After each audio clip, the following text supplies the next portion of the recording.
Assalamualaikum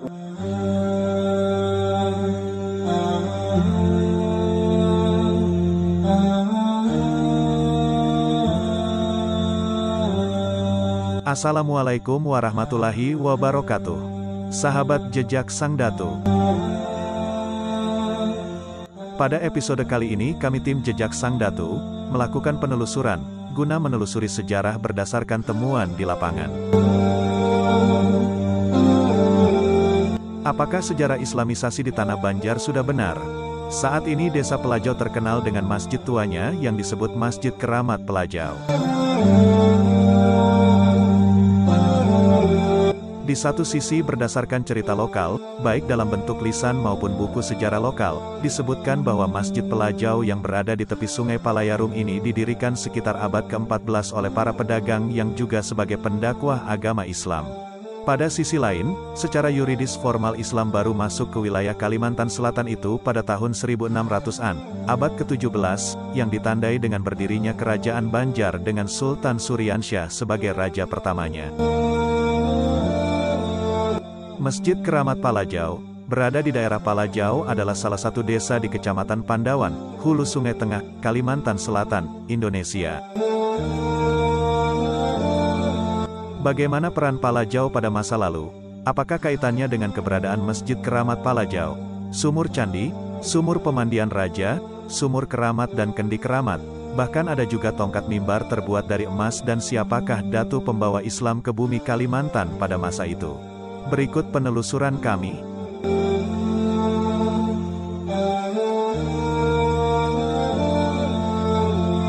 Assalamualaikum warahmatullahi wabarakatuh.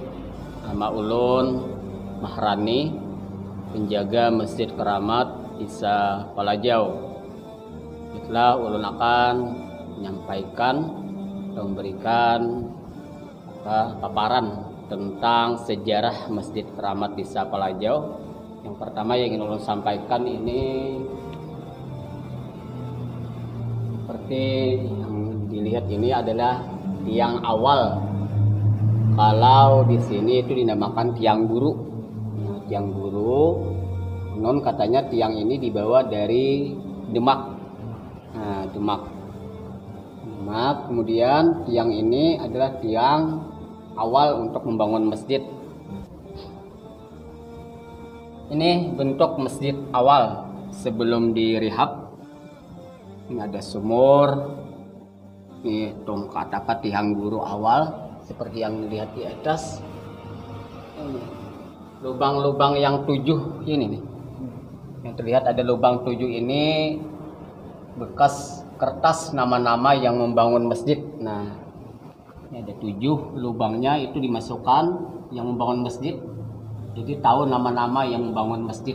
Nah, itu sejarah tiang awal didirikan di Masjid Keramat ini. Kemudian ada lagi peninggalan dari Masjid Keramat. Ini mimbar khatib. Nah, mimbar khatib terbuat dari batu. Mimbar awal untuk khatib. Kalau misalnya sholat Jumat, nanti khatib naik di sini, kemudian menyampaikan khutbahnya. Ini bentuknya.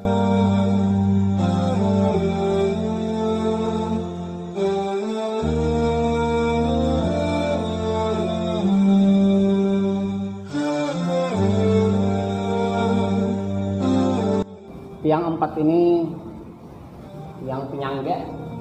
Nah, cuma yang lebih awal tiang di tengah ini yang di bawah. Nah, yang lebih awal itu yang di tengah. Cuma keempat-empatnya ini juga yang lama juga.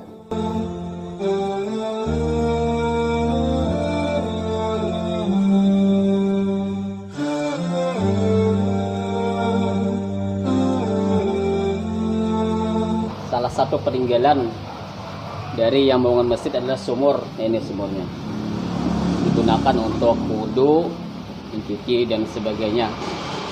Membangun masjid digunakan juga masyarakat sekitar. Nah,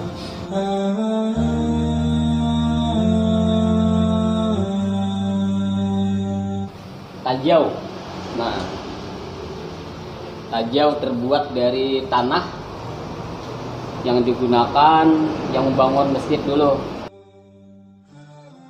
Membangun masjid ini kemudian sambil membuat tajau digunakan untuk wudhu. Jadi air itu dimasukkan ke dalam.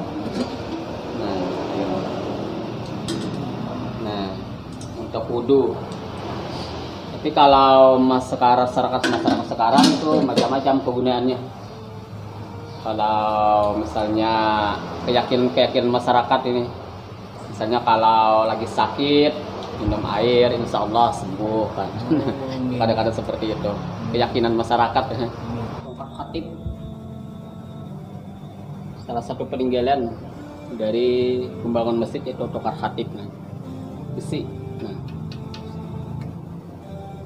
yang digunakan khatib ketika naik mimbar, contoh seperti ini. Nah, jadi khatib naik mimbar pegang tongkat seperti itu.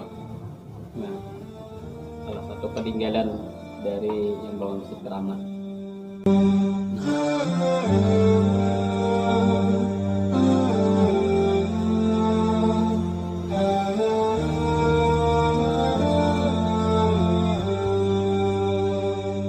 Sahabat jejak Sang Datu, ada sebagian masyarakat yang memaknai bahwa yang dimaksud Datu Pelajau adalah para penyebar agama Islam, sekaligus inisiator awal Islamisasi kawasan Pelajau dan sekitarnya, hingga kawasan Pahuluan.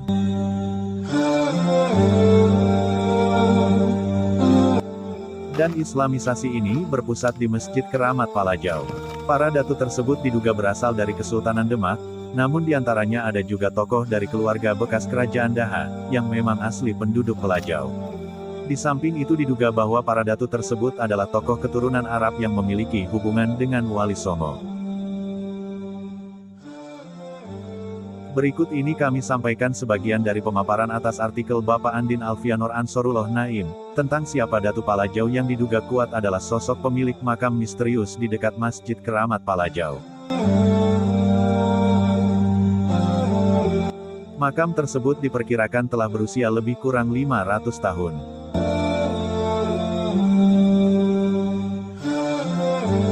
Datu Pelajau, tidak diketahui nama asli beliau. Beliau adalah seorang ulama yang dipercaya menyebarkan agama Islam di Tanah Banjar, dan menetapkan diri bermukim di Desa Pelajau saat ini, dan diduga salah satu anggota rombongan dari Hatib Dayan. Datu Pelajau juga orang yang diduga mendirikan masjid di Pelajau, kemudian saat ini dinamakan Masjid Keramat Pelajau. Angka tahun kedatangan Datu Pelajau tidak dapat dipastikan. Datu Pelajau bisa jadi satu rombongan dengan Hatib Dayan, atau sesudahnya. Hatib Dayan merupakan pimpinan utusan Kerajaan Demak untuk mengislamkan Kerajaan Banjar yang baru berdiri beserta seluruh wilayah kekuasaannya. Catatan lain memperlihatkan bahwa pengislaman bukan hanya terjadi di wilayah tradisional Kerajaan Banjar, yakni seluruh daerah aliran Sungai Dahan atau Sungai Nagara yang meliputi Sungai Tabalong, Sungai Batang Balangan, Sungai Batang Alai, Sungai Labuan Amas, Sungai Amandit dan Sungai Tapin. Namun juga ke wilayah taklukan dan pengaruh Kerajaan Banjar lainnya, di seluruh wilayah pesisir selatan Pulau Kalimantan hingga pesisir timur, dari Sambas di barat, hingga Bulungan di utara. Beberapa utusan Demak yang sebagian kerabat Wali Songo telah mendarat di kota Waringin dan Pasir. Datu Pelajau kemungkinan bukanlah orang Jawa, tapi merupakan berbangsa Arab atau keturunan Arab pada masa-masa itu, di mana Demak dan Cirebon merupakan dua kerajaan Islam yang didirikan dan dipimpin oleh para Wali Songo. Wali Songo sendiri adalah istilah yang kita pakai untuk 9 wali terkenal di Tanah Jawa. Wali Songo sendiri tidak hidup sejaman di antara mereka, tapi mereka lebih terkait dalam hal nasab dan kemasyhuran mereka dalam berdakwah. Wali Songo merupakan sebuah jaringan keluarga keturunan Arab yang menyebarkan Islam di tanah Nusantara dengan mendirikan beberapa kerajaan Islam di tanah Jawa, Sumatera, dan Semenanjung Melayu. Sebagian kerabat dan keturunan mereka menyebarkan Islam secara politis.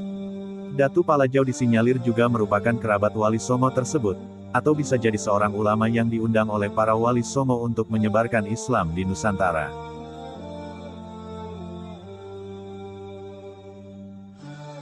Kedatangan rombongan penyebar Islam utusan Demak tersebut menyebar ke seluruh pelosok Kerajaan Banjar, yang waktu itu hampir menguasai seluruh kawasan pesisir Kalimantan saat ini.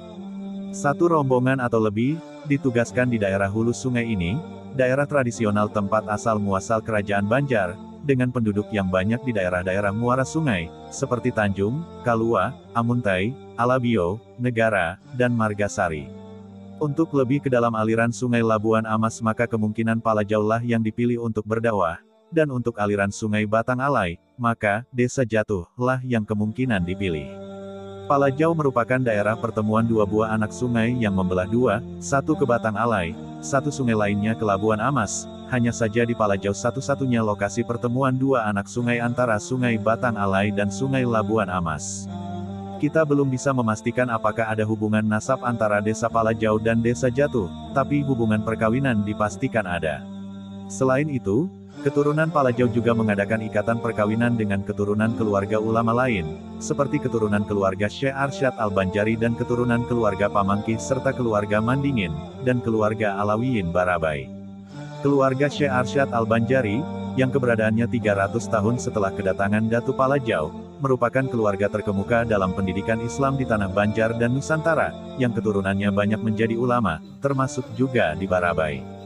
Barabai pada zaman dahulu, lebih dikenal dengan nama, Alai, yang meliputi seluruh wilayah timur antara Sungai Batang Alai dan Sungai Labuan Amas saat ini, wilayah yang secara kasat mata terlihat sebagai bagian dari kaki pegunungan Meratus.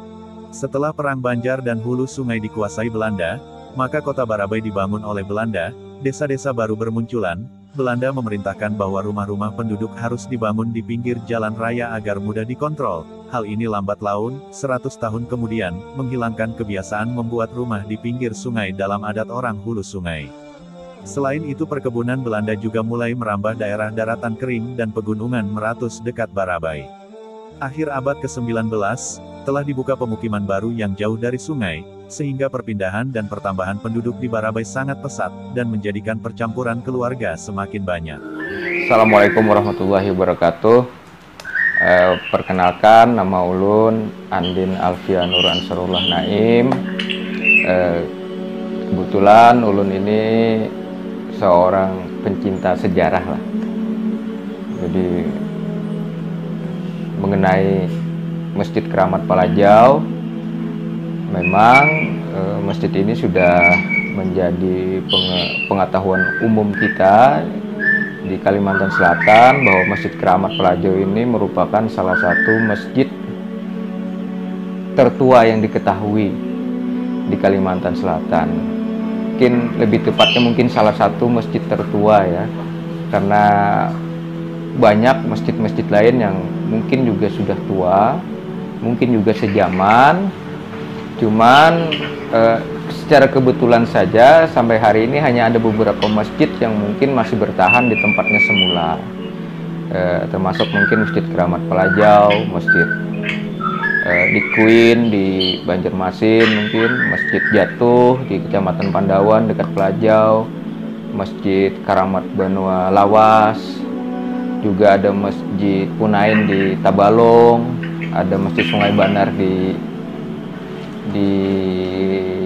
Amuntai, dekat Amuntai ya. Saya dengar juga ada masjid tua di Kabupaten Balangan, di dekat Juwai situ. Juga pastinya masjid-masjid tua yang ada di Nagara. Juga saya dengar juga ada di Kandangan, di Margasari, di Rantau dan sebagainya. Beberapa mungkin bisa bertahan, beberapa mungkin sudah berubah atau bergeser dari tempatnya semula dan sebagainya. Jadi mungkin itu bisa menjadi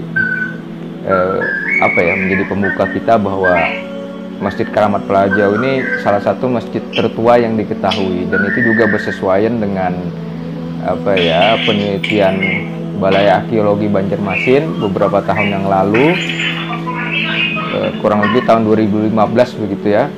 Dan laporan penelitiannya juga sudah dipublikasi. Di situ sudah penelitian mereka cukup komprehensif, dari meneliti tiang masjid, yang umur tiang masjid mungkin diketahui begitu ya. Juga meneliti, memetakan beberapa situs yang diketahui di sekitar masjid, seperti kubur ya, ada kubur tua di belakang masjid itu yang ditemukan oleh para peneliti dari Balai Arkeologi. Umur masjid itu juga diketahui berdasarkan penelitian sampel arang ya, mungkin ya. Jadi bukan berdasarkan penelitian kira-kira. Ya intinya bisa dipertanggungjawabkan lah secara.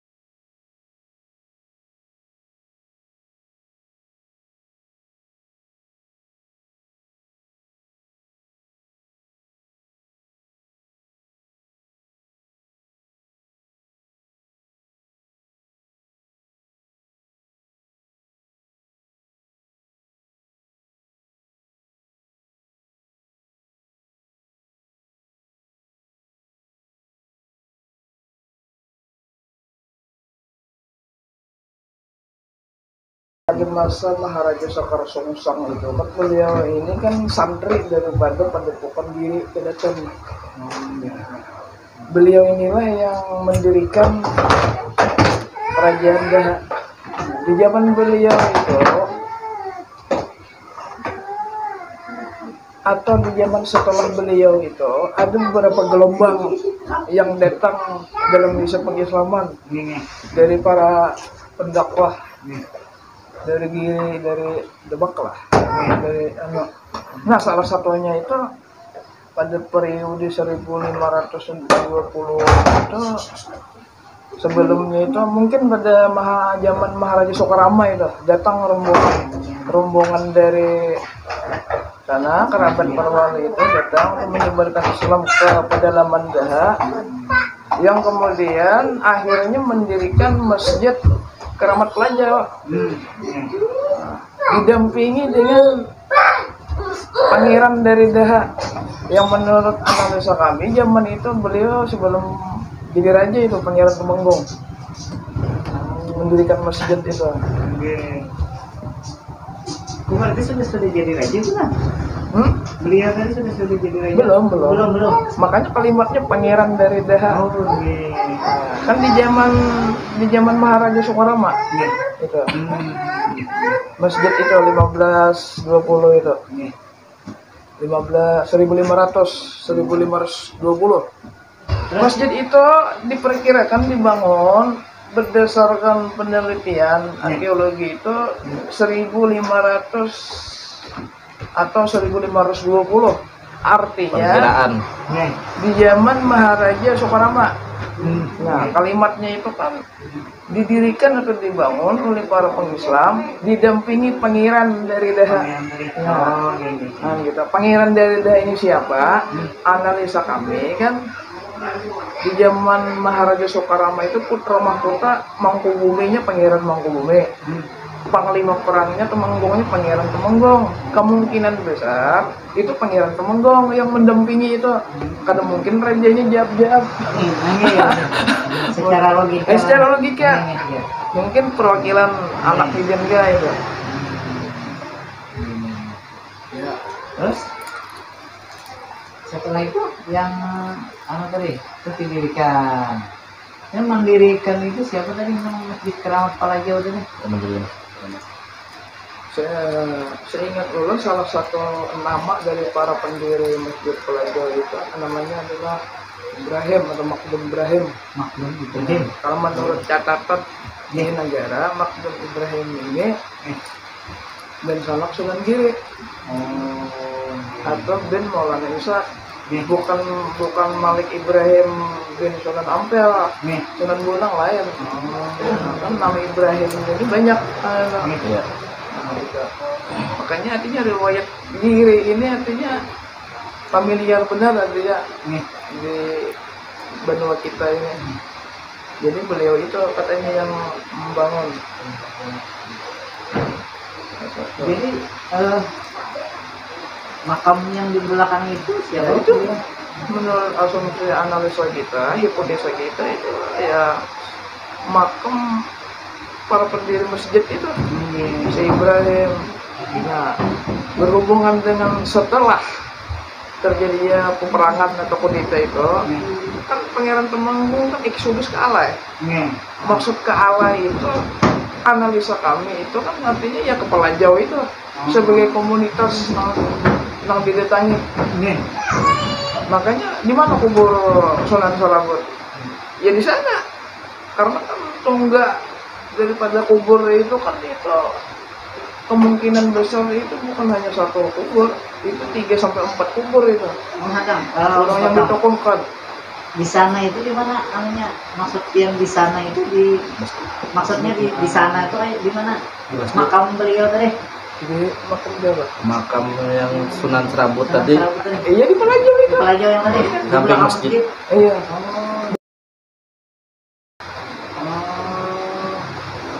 Oh, jadi ini versi lain bang. Jadi di Kan belakang. proyeknya gini. Iya. Setelah terjadi perdamaian yang dimediasi oleh Sunan Serabut yang datang dari Jawa.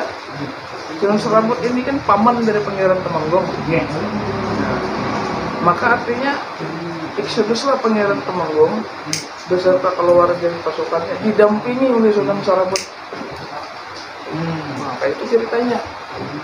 Sunan Serabut ini anak daripada Raden Sekar Sungsang yang di Jawa. Nih. Nah, karena kan Raden Sekar Sungsang ini kawin di Jawa itu dengan putri dari Giri Kedaton, punya anak dua, Raden Panji Sekar, Raden Panji Lekar. Sunan Serabutnya gelar dari Raden Panji Sekar. Gitu. Jadi itu yang di belakang makam tadi sudah kian teliti tadi lah. Sudah kami analisa.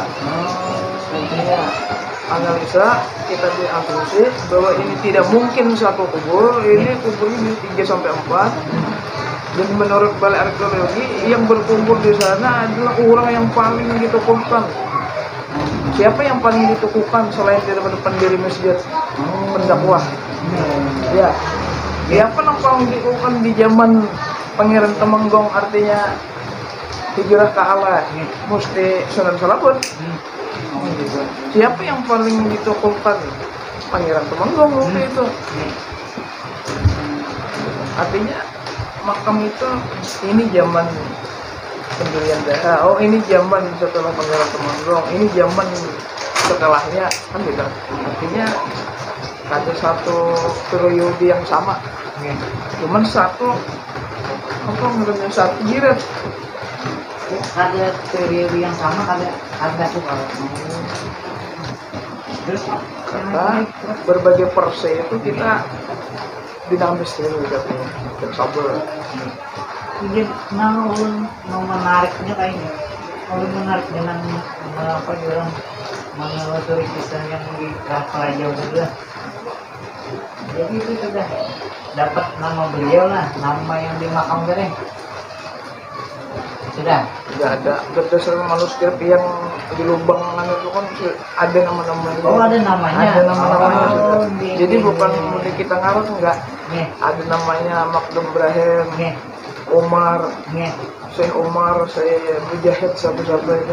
Oh, yang berjuluk lubang itu. Nah, ketika kita sinkronkan dengan cetak di Jawa, artinya di catatan Tribun Ampel itu, bahwa si Ibrahim yang ke Pulau Kalimantan berdakwah itu tiada lain adalah beliau itu.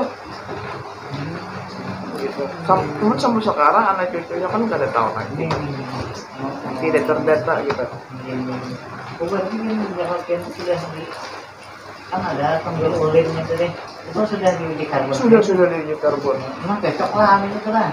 Artinya ada yang 700 tahun, ada yang 500 tahun. Jadi dua itu.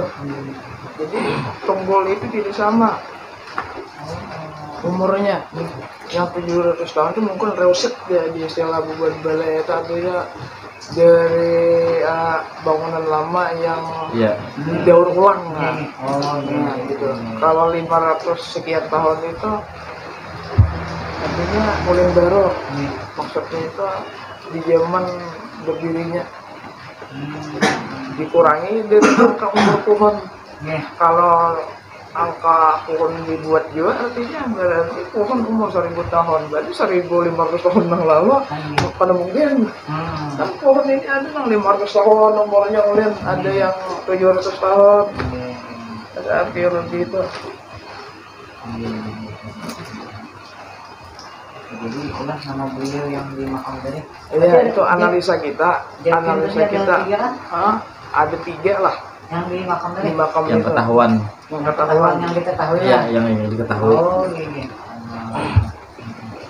Jadi sebenarnya ada gini, makam yang paling tua penyebar Islam atau tokoh kita di Kalimantan Selatan, di Kalimantan pada umumnya atau Kalimantan Selatan pada khususnya, menurut versi kita yang paling tua dia kubur itu. Karena di zaman kerajaan Daha, beliau pengisi termasuk Raden Sakar Sengsong itu paling tua. Kenapa? Kenapa kada di hilir? Kenapa kada di pahiliran Islam berkembang? Kenapa kada di pesisir? Kenapa malah di pedalaman? Karena budaya atau peradaban yang sudah ada waktu itu di pedalaman, di Daha. Jadi orang menyebarkan Islam kemana? Banyak orangnya. Ada mungkin nang padang sawah menurut Islam ya lah. Nah, secara logikanya dah.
Tempat bolak-balik kapal berlayar yang biasanya digunakan untuk berdagang, berdakwah, dan lainnya.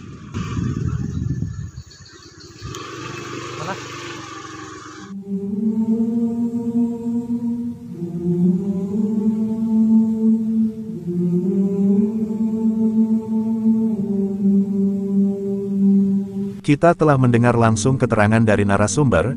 Ternyata dari 7 lobang nama-nama tokoh pendiri Masjid Keramat Palajau yang ada di tiang guru masjid, sementara hanya ada 3 nama yang diketahui, diantaranya adalah Makdum Ibrahim, Syekh Umar, Syekh Mujahid, dan yang lain masih belum diketahui.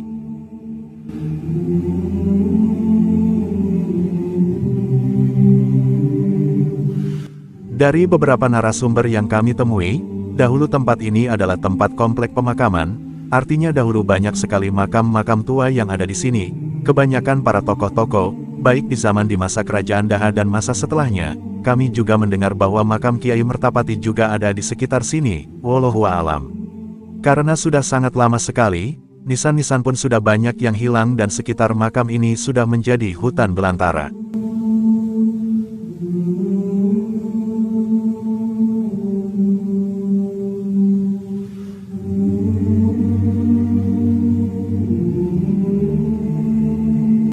Sahabat jelajah sejarah Datu, lihatlah, para perintis ilmu, pendakwa Islam dari masa ke masa, baik masa kerajaan Daha dan masa setelahnya, disinilah diduga makam-makam para pendiri Masjid Keramat Palajau dan makam tokoh-tokoh lainnya. Sangat sederhana sekali, jauh dari kata mewah. Namun peran beliau menyebarkan dakwah Islam akan terus dikenang dan menjadi ladang amal jariah. Amin ya robbal alamin. Al-Fatihah.